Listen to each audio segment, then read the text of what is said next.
So good morning, everyone. My name is Bart Vijs. As you said, I work as a policy officer at the Cost Association. And it's good to be in Malta. I was in Malta in 2016 for a cost meeting, and I was just into the job.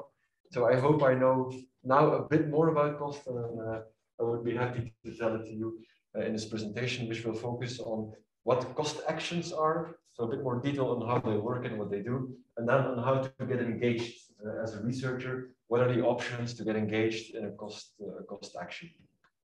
So first of all, cost actions, as said by Ronald, we do not fund the research itself, but we do fund the networking of research. So we pool all kind of research which is happening in Europe in all different projects together. And this is the basis, let's say, of a cost action which works on the basis of an idea, and which then is put into practice to perform research coordination and capacity building activities among a specific topic, a specific research field.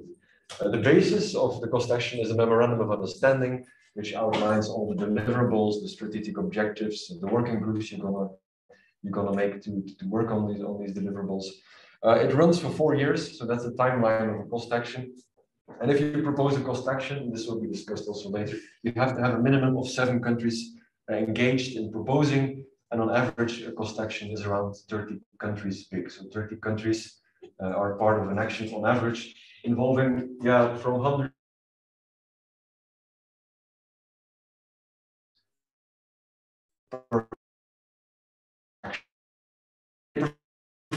research coordination and capacity building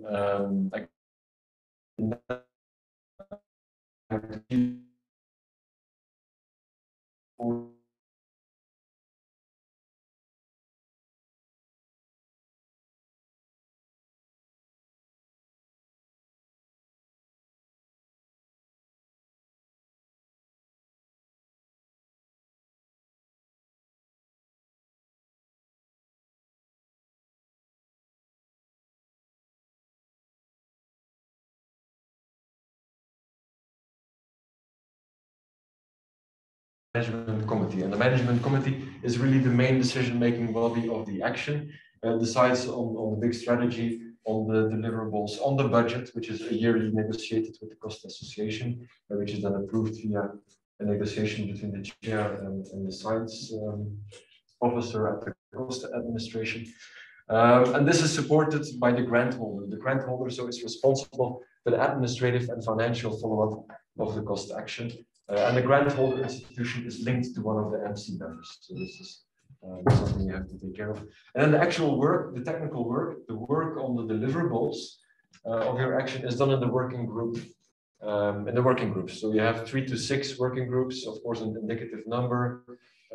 Some actions have more, some actions have only 3 working groups, and there really the work is happening. So that's a place where researchers meet, and these are chaired by the working group leaders. Then you have all kind of horizontal groups, looking at stakeholders, looking at the short-term scientific missions, looking at science communication, and they also form a part of this, let's say, the general cost action structure. And all of this is all of this is I just want to talk about the cost association. So that's supported by the cost association, where we have a team of science officers, administrative officers, who are responsible for managing cost action as a project officer. So each cost action has a dedicated science and administrative officer. I go to the next one. Yes, so the networking tools, already briefly talked about by Rona. I'll go a little bit in more detail, not too much.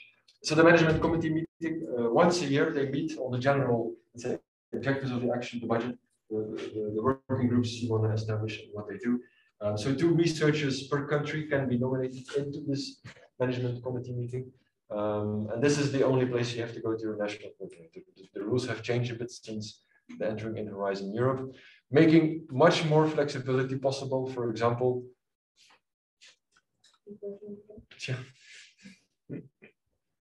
if you want to go, for example, to a working group meeting. So the working groups do the real technical work. And there you can just apply via our cost action website. Every cost action has a dedicated page where you can show your interest in joining a working group, even if your country is not part of the management committee. So this has changed. You can join a working group meeting, submit your interest to the chair, to the management committee, apply your CV, motivation letter, and they will then decide if you can join a working group meeting where you can then really connect and make connections with peers across Europe. Conferences, workshops can be organized by your cost action. So this is really to, well, as researchers, I think you're familiar with how a scientific conference works. So it's about discussing your research, your papers, your ongoing activities. So the cost action can organize these kind of conferences. You can get that travel money to travel to the conference. The local organizer, so in the host country of the conference, gets support to finance the conference, to book rooms, to invite technicians to do all kind of things which are linked to the conference, to the catering. So these are all possible activities within an action. It's also possible to get funding to go to a conference. We have the ITC conference grant for ITC and younger researchers based in countries like Malta, so that's possible. And then you also have a dissemination grant, which is then applicable for every cost member. If you are invited to a conference, if you have submitted an abstract for a talk, then you can get funded to go to the conference and talk about your research. Training schools are intense trainings or on a specific topic within your action. So it's really about specific training on a very specific field within the activities of the cost action. You can participate as a trainee, where you follow courses, where you learn to work with new equipment, where you work in labs and get training on this.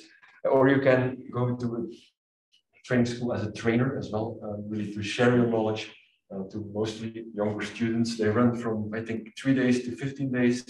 And as like the conferences, everything is funded by us. So your travels, the hosting of the training, everything is funded by us.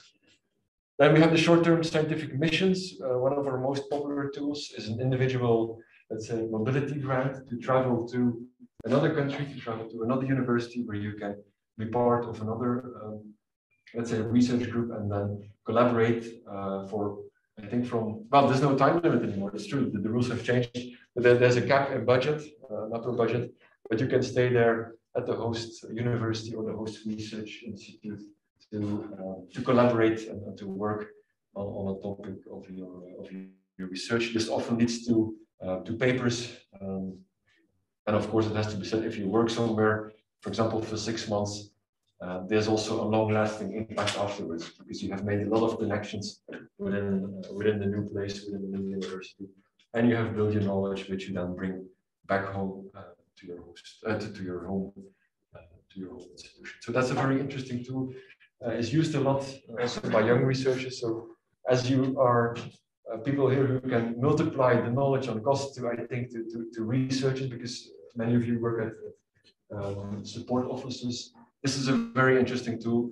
It works a bit in the same way as the working group application. So every cost action has a dedicated website where they list all their possibilities for short-term scientific missions or training schools. And you just apply, you make a CV, you make a motivation letter, you say why your expertise is relevant to the cost action, how you can contribute. And then, and again, the management committee of the action will decide whether or not you're up to the task and award you the grant. Dissemination activities, this is funding we provide for websites, for videos, for flyers, but also open access funding is possible within this budget line. So you still have to pay often for getting things published in open access. So this finances for that you can get published. You can get money for publishing a book, for example. So all these activities to bring your science to the wider community. And then last one, virtual networking grants. As explained already by Ronald, the two types of grant, you have like a more coordinator grant, which is then one person within the action who is responsible for the digital strategy or the virtual strategy of the action, which will then also implement hybrid meetings, and will also then list the mobility grant. So well, I don't have visuals, but it's an overarching grant which is given to one person, and then you have several mobility grants which are then given also to individual researchers, part of the action. who can then work in a virtual manner on the activities in your action. It's about things you can do from your computer. It's about working on service, working on protocols, working on databases, for example. So these things are possible. You don't have to go to a lab for that, but you can do them from home. For this, we give funding as well. So that was a bit on a cost action, what a cost action is. Now, how to get engaged in cost. There are actually three ways to get engaged in cost. So as a participant of a running action, we have around 300 actions running. They all have an overview of what they do, and then you can decide, ah, that's interesting, I want to engage in that. We'll talk about that a bit later. As a proposer of a new cost action, it's also, I think, a bit the focus of the session this afternoon, so I will be brief here, but you can propose a new action on your field. And as an expert, you can be involved as an expert, where you will get the chance to evaluate proposals, which is, I think, interesting also to do as a researcher to see what is happening. So as a participant of a running action, the reference here is the cost website, so cost.eu, where you will find an overview of all the actions. We have a very easy search tool. You just type your activity in, physics, agriculture, I don't know what, and then you get all the actions listed which are working on that topic. So I would advise you then to read the MOU, the work, let's say the working Bible of the action, where all the activities and the objectives are listed. They also have an own website. Every cost action has an own website. There you find more information, what they have done, what they're planning to do. And then you identify the opportunities and look for the right persons to get engaged. So there are actually three ways to get engaged. So as a management committee member, so the management committee, as you remember, is the main decision-making body.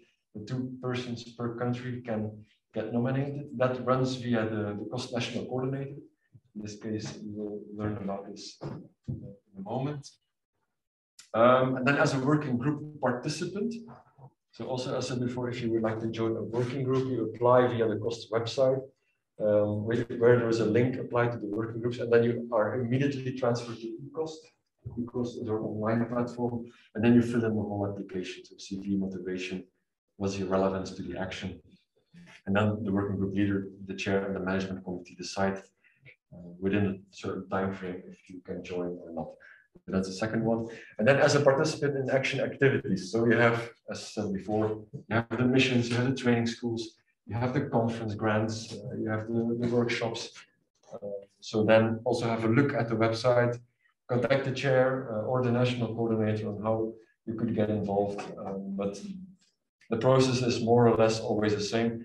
You fill in the application, and you submit your references, and then you can get involved if the action agrees. So proposal of a cost action, it's a one-stage online submission. So very easy, it's on eCost. You submit your proposal, there's a collection date. I guess I have it here. Yeah, the next collection date is on the 20th of October. So if you think about a proposal, there's still time to collect your partners, to get engaged in proposing a cost action. Yeah, that's something more detailed, but of course the proposals should focus on S&T excellence, science and technology excellence, on networking excellence, impact and implementation. As said by Ronald, we have 70 actions which are now approved and which will be approved also the next time. So that's a bigger success rate than we had before, because we could not fund all excellent proposals. So if you want to propose an action, I think it's really the moment. We also see that actions who are rewarded sometimes are proposed a second time. So the first time they don't make it, and then they are reworked based on critics and the comments of the evaluators, and then they make it to an improved action. So 70 actions, it's quite a lot with a cutoff date. So that's an interesting, I think, an opportunity to work on it. If you have questions on this open call at cost.eu, we'll answer all your questions as soon as possible.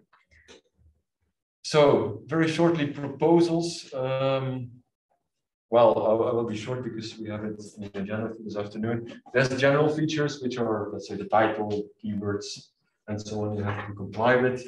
The technical annex, the most important part. I have one slide on that later. Cost excellence and inclusiveness policy, very important, as Ronald said. So first we have a, let's say, a selection on the S&T excellence and on the networking excellence. But if a cost action will make it, let's say, at the barrier of being funded or not, there's a look from the scientific community how you work on inclusiveness policy, how you are going to try to engage young researchers to make that you have a gender balance in your cost action, how you're going to spread your knowledge across Europe, and how you're going to engage researchers across Europe. So it's important to pay attention on this as well, because it can make the difference between being funded or not. And the network of proposals, important, minimum 7 countries, half of them inclusiveness target. So maybe a bit on the technical annex. Well, you're involved in research, so this is, I think, sounds familiar for you. You should talk about the soundness of the challenge, how well you understand your research field, and what your action is going to deliver in addition to this. So what's the state of the art, and what is your action going to do to take it further? The networking excellence cost is about networking, so you have to talk about the added value of networking. What will networking bring to the benefit of this research topic? Then there's impact. What is the impact of all these activities, of all this networking on science, on policy, on innovation breakthroughs, and how you're going to measure it? So that's something you have to write down in your proposal. And then coherence and effectiveness of the work plan implementation is really talking about what kind of working groups will you establish? What is the time frame of each of the deliverables you can work on? There are 10 questions that evaluators have to answer, which are then given points to. But this is something for more detail, I think, for this afternoon. But all this information can be found in the CISA guidelines. So these are guidelines available on our website, where you find all the information on proposed and post actions. Think about eligibility. It has to be anonymous. That's very important. So you don't make reference to persons, to universities, to European projects, but you really talk about the idea and really, let's say, things you like to do within a specific research field. There are examples given in the document, and maybe we can also talk about this afternoon, what anonymity really means. So you cannot write, I'm involved in this European project, but you rather would write, just like those European projects, we would like to. So there's a bit of a finesse you have to take into account when proposing cost action. And this is also part of, let's say, the inclusiveness, is to give everyone a fair chance in applying. If evaluators see proposals from University of Oxford and Cambridge, they have a tendency to lean more towards those and giving grants much easier to them. But we avoid this by the anonymity criteria. It has to be for peaceful purposes, very important, so non-military research or anything, peaceful purposes. In English, that speaks for itself. Then we have a 3-step evaluation, actually 4-step, but it's 3 steps. So every proposal is evaluated by an independent expert. Then it goes to ad hoc review panels, who do not really look at the proposal, but look at the consensus report of the experts to see if it makes sense and to see that the points they have given are in line with the proposal. And then the next step, it goes to the scientific committee, of whom the chair is here. So that's, I think, if you have questions about this step, you can go to the channel, who looks at the cost policy and inclusiveness objectives if you have discussions at the cut-off rate within a given call. And then there's official approval. So the committee, this scientific committee, prepares a recommendation for the CSO, of which Jeannette is a member, and they say, okay, we agree with your suggestions, and then the 70 actions start 3 to 4 months later. So last step, as a cost expert, getting involved in cost is, I think, very interesting. We have a pool of around 100,000 experts. That's quite a big pool. If you want to join, it's easy to do online. And then you can get asked to evaluate one of the proposals which were proposed in a certain call. So that's the third way It's of course a bit of a less active way to get involved, but that's a good way to get involved into cost.